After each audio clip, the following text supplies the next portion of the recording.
Okay, sekarang kamu turn on camera. Semua semua kamu sudah dapat vaksin tak? Semua dapat vaksin tak? At least first dose. Belum? Sebab sekarang kan kalau let's say semua guru pelajar untuk IPT yang belajar yang di higher education, siapa yang sudah dapat, so next semester boleh balik campus lah, tapi kena make sure semua sudah dapat vaksin. Oh, ada yang sudah, ada yang belum lah. Yang ECE rasanya semua kebanyakan sudah dapat sebab mereka mereka ada yang mengajar di tadika. Oh, sudah. Ada yang belum. Oh, tapi cikgu rasa minggu ini, last week ramai juga pelajar pergi ya. Tapi quite surprise sebab kamu degree kalau ikut lebih tua dari diploma. Last week pelajar di diploma ramai yang sudah dapat vaksin. Hmm. Sebab mereka cakap, oh cikgu saya tak dapat ikut kelas sebab pergi dapatkan vaksin. Tapi quite surprise lah kamu lagi ni. Ke kamu belum daftar untuk vaksin? Kena daftar. Oh. Kalau tak boleh balik sekolah. Dia kena, tak tahulah, mungkin itu cara, sebab ada yang tak nak dapatkan vaksin. Sudah daftar. Tapi belum dipanggil. Ada yang ada at least first dose lah kamu sudah dapat. Okay. Guru pun tak semua dapat lagi, belum. Semua cikgu belum, tidak semua yang dapat lagi. Cikgu sudah lah last month. Okay. Dia tak tahulah macam mana mereka atur, cikgu pun tak sure bagaimana. So itulah. Okay, kamu tunggulah, hopefully kamu semua dapat lah this week, next week. Sebab last week diploma ramai yang pergi vaksin. Okay. Alright, okay, kamu boleh tutup kamu punya kamera. Jangan lupa minggu ini kena hantar written assignments kamu. So minggu depan kalau kita dapat habis bab 6, sebab kita dalam chapter yang terakhir untuk TITAS. Okay. So kalau let's say this week kita dapat habis bab 6, so next week kita akan mula dengan presentation. Okay, so cikgu akan inform lah. So kamu susun siap-siap dulu giliran untuk present. Sebab cikgu akan bagi kamu satu borang untuk kamu isikan nama. So kamu isikan nama ikut giliran. Siapa akan bercakap dulu, kemudian siapa nombor 2 dan seterusnya.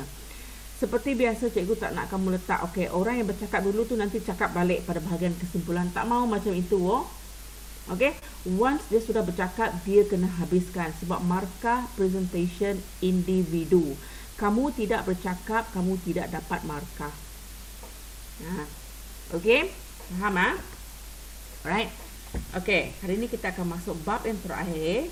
Okay, untuk iaitu bab 6, berkenaan dengan isu semasa dan masa depan dialog peradaban.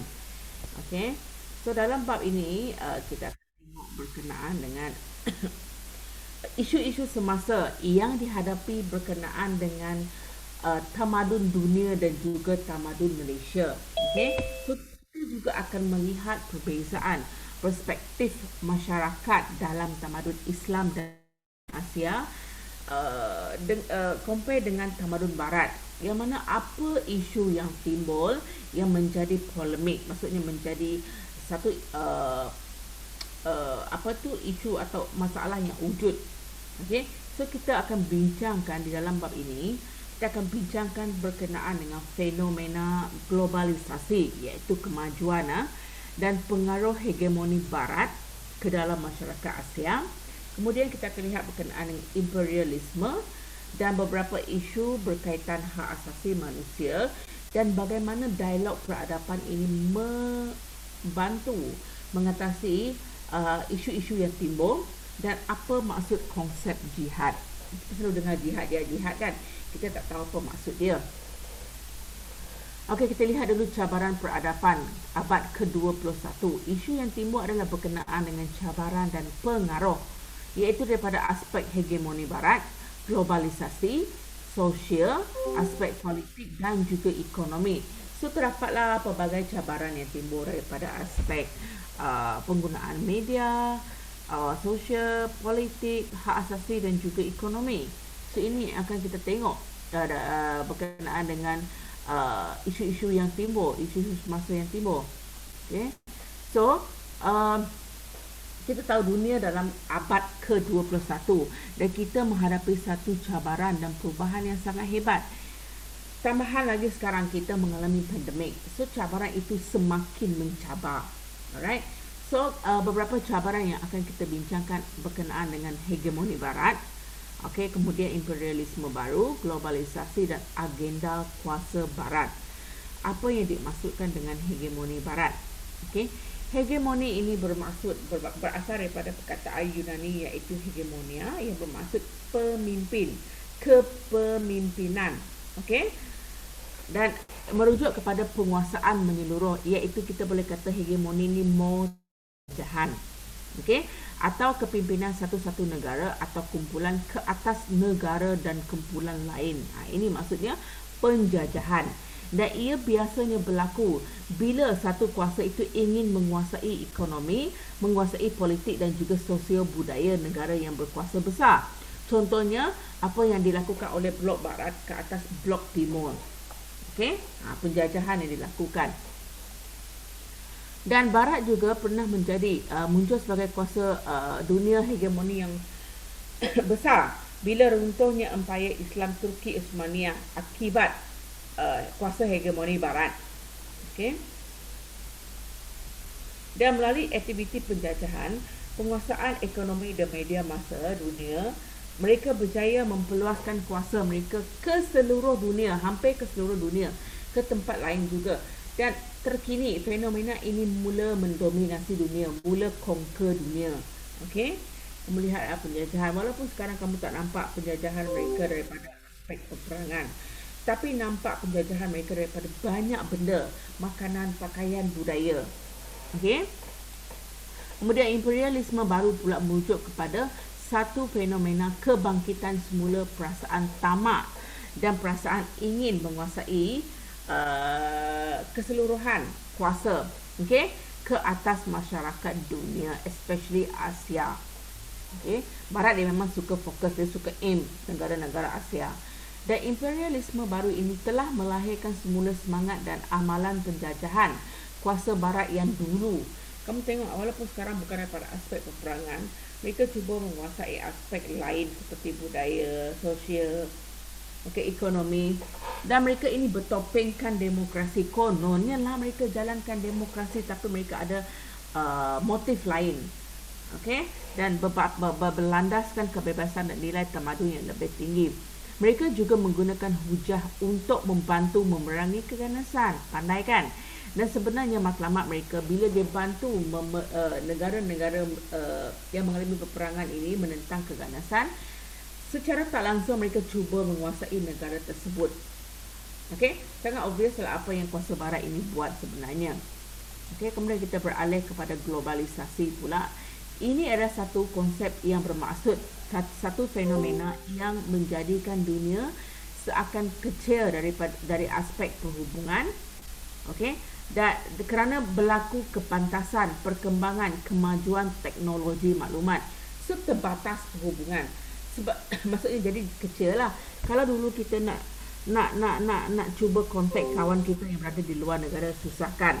Kalau kita hantar surat, mungkin berminggu-minggu baru surat tu sampai. Barulah berminggu-minggu baru berita yang ingin kamu sampaikan itu sampai kepada kawan. Tapi sekarang dalam few second, few minutes, kawan kamu sudah boleh dapat apa berita yang ingin kamu sampaikan.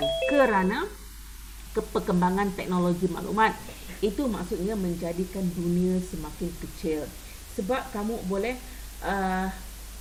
sampai ke sesuatu maklumat untuk orang yang berada jauh jarak daripada kamu dalam beberapa saat. So perkembangan ini sebenarnya mungkin akan menyebabkan hubungan antara sebuah negara dengan negara lain itu berlaku dalam tempoh yang singkat, yang pendek, yang cepat. Contohnya kawan kamu mungkin berada di Japan. Kamu teks saja dia sudah dapat mesej kamu. Tak perlu kamu guna masa berhari-hari, berminggu-minggu, berbulan-bulan baru sampai. Tidak.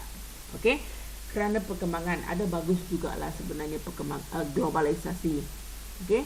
So untuk golongan cendekiawan barat, golongan bijak pandai barat, mereka mendefinisikan globalisasi sebagai proses yang luas dan infinity, tiada penghujung, dan merangkumi semua aspek kehidupan seperti politik, sosial dan ekonomi yang mana semua boleh dirasai oleh manusia. Dan secara idealnya globalisasi ini ditakrifkan sebagai satu usaha yang baik, yang murni, kerana meletakkan dunia di bawah satu unit yang sama tanpa batasan, tanpa limit.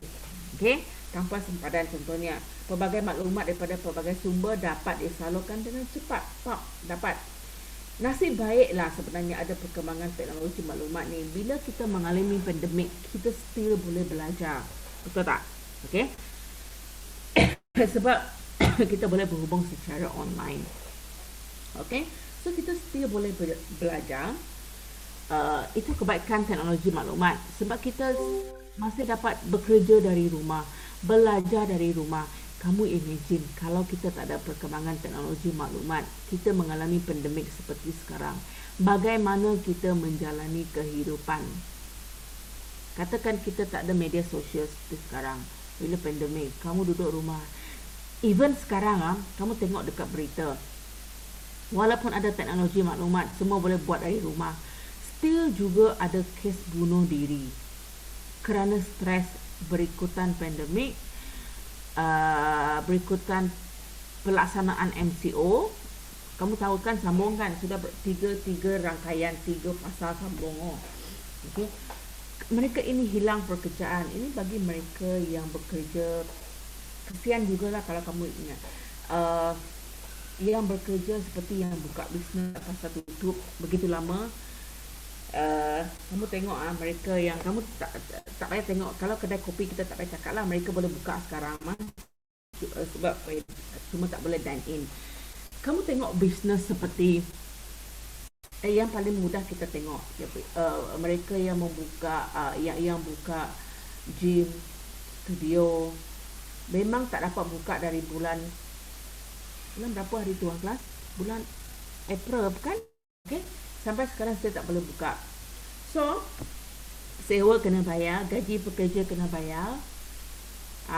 So benda ini yang cikgu tak masukkan lah mereka sampai, sebab ada kes, memang ada beberapa kes yang bunuh diri sebab mereka hilang pekerjaan dan tak mampu teruskan hidup. Memang ada bantuan diberi, tapi itu bantuan berapa ratus saja pun. Kalau mereka nak bayar sewa rumah dan sebagainya, and then bantuan makanan, itu saja yang ada. So, benda ini semuanya bagi kesan. Okay? Bayangkan kalau tak ada teknologi maklumat, tak ada perkembangan IT dan sebagainya, kena pandemik macam ni, kita duduk rumah, kamu rasa kita macam mana? Tengok TV pun TV sama saja cerita tiap-tiap hari. Okay, that's why ini benda ini ada baiknya. Okay, walaupun ada juga yang tak dapat, tak dapat mengatasinya. So ini kamu sendiri kena ada apa cikgu masukkan. Tapi macam kamu bersibuk lah kan, sebab kamu banyak assignment dan sebagainya. Yang tak buat apa-apa, dia akan banyak fikir. Ada baiknya juga lah sebenarnya kamu belajar. Okay, walaupun kamu kata stres belajar, at least kamu punya stres tak seperti mereka yang sekarang stres tak ada kerja. Okay, so kamu kena bersyukur. Alright, so perkembangan teknologi maklumat ini sangat-sangat penting. Sangat penting sebenarnya. Okey, ada baiknya proses globalisasi. Daripada segi geografi pula, ada pengaruh globalisasi yang merangkumi aspek ekonomi, teknologi, bahasa, budaya, ideologi dan juga politik. Okey. Dan hakikat globalisasi, kalau hakikat sebenarnya lah, proses ini memungkinkan berlakunya perpindahan secara maya. Secara maya maksudnya secara online. Okey, tentang nilai kehidupan, terutamanya cara seseorang berfikir, gaya bertindak dari satu daerah dunia kepada daerah yang lain. That's why saya kata dia ada kebaikannya sebenarnya. Daripada benda yang kamu tengok, yang kamu buat secara online, kamu tahu tentang apa yang berlaku di tempat lain. Okey, maklumat tu kamu dapat dengan cepat. Tidaklah kamu seperti stres apa-apa. Alright, that's why kamu sekarang kamu tengok surat khabar jarang digunakan sebab semua online. Okay, tapi proses ini bagi kebaikan, tidak semua. Dia ada pro and con. Okay? So, proses globalisasi ini berlaku secara tidak adil dan tidak seimbang kerana dasar globalisasi kerap didominasi, kerap dikonquer oleh negara maju dan mereka yang menikmati manfaat yang lebih maksudnya menikmati benefit yang lebih banyak daripada yang sepatutnya. Sebab kamu sendiri tahu kan, kemudahan internet, jalur lebar, wifi semua ini hanya ada di kawasan bandar-bandar besar. Kawasan kampung mereka terpaksa naik pokok, naik ke kawasan tinggi untuk dapatkan line. That's why still juga mereka yang berada di kampung tak dapat belajar dengan baik. Okay, kamu tahu sekarang sekolah tutup kan? Mereka semua buat PDPR, pembelajaran dari rumah. So ada guru sekolah dia dapat buat Google Meet, Zoom macam kita. Okay, ada yang tak dapat. Even kita pun ada pelajar yang tak dapat kadang-kadang line dia. Mereka terpaksa cari line sampai dapat yang di kawasan kampung. Okay, kalau yang sekolah lagi teruk, yang tinggal di kawasan kampung, mereka kena dapatkan line. Even kalau cikgu yang tak dapat buat online Google Meet semua tu, mereka cikgu kena bagi mereka latihan melalui phone, WhatsApp dan sebagainya, Telegram. Tapi kalau tak ada line, still mereka tak receive message itu. Sangat susah. Kamu tak payah cakap, oh sibuk, okey, semua dapat line. Tidak. Area macam area ke Au Penasuk sana, still juga masalah lain. Sebab adik cikgu dia mengajar dekat sebuah sekolah rendah di sana, SK Tanjung Penasuk. Dia kata ada masalah juga. Even dekat sana pun area Sibu tau. Kamu tahu kan area yang area rumah panjang, area kamu tahu tak Taman Juli Bukit Au, atas sana banyak lagi rumah panjang. Okay, so dia kata ada masalah line. Area itu tak dapat line, tak ada kemudahan wifi. So mereka sangat kena struggle. Setiap kali kalau adik cikgu bagi kerja rumah melalui WhatsApp, Telegram, parents mereka kena cari. Ada yang langsung tak dapat info. Betapa susahnya. Kadang kalau adik cikgu kena turun ke sekolah, tinggalkan latihan di sekolah dan minta guard mereka hantar latihan itu ke rumah panjang. Tengok betapa susah, betul? Okay, so tidak semua menikmati kemudahan yang ada. Even dia berada di kawasan bandar pun tidak semesti. Kalau dia tak ada network, tak dapat buat. Okay, macam kita jugalah. Sometimes wifi ada masalah, dan kamu kata Unify ni masalah, inilah itu ini. Still juga tak dapat online. Okay, so masalah dia tetap ada.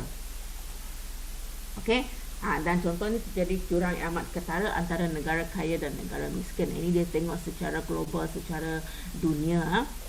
Ada perbezaan negara yang kaya dengan negara yang sangat miskin. Yang kaya definitely dia dapat semua. Yang miskin terus miskin. Okay, so kita lihat globalisasi dengan blok barat. So untuk blok barat, untuk negara barat, globalisasi ini adalah peluang besar untuk mereka, especially syarikat korporat international milik barat, bergerak bebas, aktif dan pantas, terutama daripada bidang kewangan, perdagangan dan sebagainya. Negara barat tak ada masalah kalau mengalami apa-apa kejadian. Pandemik macam ini, mereka still okay. Sebab mereka ada banyak sumber, banyak kemudahan.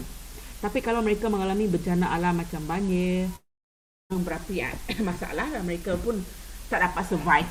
Okay, sekarang ni mereka tak ada masalah. Okay, dan ini menjadikan konsep globalisasi ini sebagai landasan untuk mereka menguasai ekonomi dan politik serta mengeksport nilai budaya mereka ke sebuah negara lain yang kurang maju. Mereka ambil peluang. So lebih buruk lagi, mereka mula mencipta suasana kacau bilau dalam kalangan masyarakat lain. Supaya menentang Amerikanisasi. Ini menyebabkan mereka yang lain itu menentang Amerikanisasi untuk melemahkan perpaduan antara sesebuah negara, sesebuah masyarakat. Blok barat ini mereka juga penghasut besar. Okey, mereka tak menghasut secara terang. Dia secara halus dia buat melalui tulisan kadang-kala, melalui percakapan. So ini menyebabkan suasana dunia semakin tidak stabil dan mereka mengambil peluang untuk melebarkan. Bila tak stabil, mereka ambil peluang untuk conquer tempat tersebut dengan kononnya bagi bantuan. Okay, Tapi sebenarnya itu cara mereka untuk menguasai sesuatu negara, sesuatu tempat. Okey, dan proses Amerikanisasi ini juga khususnya untuk umat Islam menjadi agenda penting dalam mereka mengukuhkan kedudukan kuasa barat di serata dunia. Okey? Sebab kuasa barat ini dia suka target negara Islam. So proses ini secara tak langsung mereka dapat kawal dunia baik daripada aspek budaya ataupun ekonomi, dan mereka dapat conquer dunia. So gerakan yang dilaksanakan melalui mereka cuba conquer media masa, conquer ekonomi, politik, budaya dan intelektual. Tengok banyak aspek mereka boleh dominasi. Alright. Dominasi daripada aspek media, iaitu hampir keseluruhan media cetak dan elektronik dikuasai oleh masyarakat barat. Yes, kamu tengok tak payah tengok banyak lah, tengok di IG, Facebook, semua didominasi oleh masyarakat barat. Dan penguasaan ini memudahkan mereka menyebarkan persepsi barat yang menganggap negara yang tidak sehaluan dengan mereka negara yang tak ada tamadun dan perlu diperangi. Mereka pandai, mereka kata siapa negara yang tidak menyokong mereka akan jadi musuh mereka. So negara kecil takutlah sebab Amerika kuasa besar. Dia ugut cara macam itu. Okey? Dan penggunaan aplikasi seperti media sosial juga menjadikan agenda ini lebih mudah untuk mereka lakukan. Dan mereka menyebarkan pelbagai maklumat. Okey, dan pengguna media sosial ini tidak memeriksa kebenaran. Ini normal. Kita pun kalau kita baca kita terus percaya. Ada orang macam tu. Dia tak macam buat survey. Betul ke tak apa dia baca tu? Okey? So, mereka tak periksa kebenaran sesebuah berita dan hanya terima secara melulu dan terus menyebarkan berita itu dengan share. Klik share sampai semua orang share. Okey, macam kes anti vaksin menyebarkan berita tak betul tentang vaksin. Yang percaya tu dia tak buat research, dia terus percaya. Orang tak nak ambil vaksin sebab vaksin ni ada kesan ni itu. Itu manusia. Kita tak boleh salahkan, itu memang manusia. Okey, cuma yang penting kita perlu sedar, satu, kita kena buat research. Penting untuk kamu buat research, bukan kamu baca dan terus percaya. Okey. Kemudian dominasi pada aspek ekonomi juga berlaku, iaitu ini impak globalisasi memberi kesan terhadap ekonomi dan juga politik. Iaitu banyak ekonomi dia dari negara kecil terpaksa bergantung kepada kuasa besar kerana sebab kekurangan dan ketiadaan modal dan rangkaian di seluruh dunia. Negara-negara kecil, especially negara miskin, memang terpaksa bergantung dengan negara besar sebab mereka memang tidak ataupun tak cukup modal daripada aspek kewangan, okey, untuk meneruskan ekonomi walaupun mereka ada sumber bahan mentah yang cukup. So dia kena bergantung dengan negara-negara barat, negara yang kuasa besar. Okey, so ini yang menyenangkan kuasa-kuasa barat ini conquer negara kecil dan miskin. Okey, dan daripada aspek politik pula. Okey, so aspek politik ini kita sambung sebentar lagi yang kelas sebab kita punya Zoom pun tinggal 8 minit lebih. Alright, so cikgu akan bagi kamu rehat 10 minit, maksudnya pukul 10.40. Okey, 10.40 kamu join balik. Boleh? Okey, 10.40 join balik. Tak perlu cikgu tunggu. Tak payah cikgu tunggu lama-lama. Okey? Alright, jumpa semula 10.40.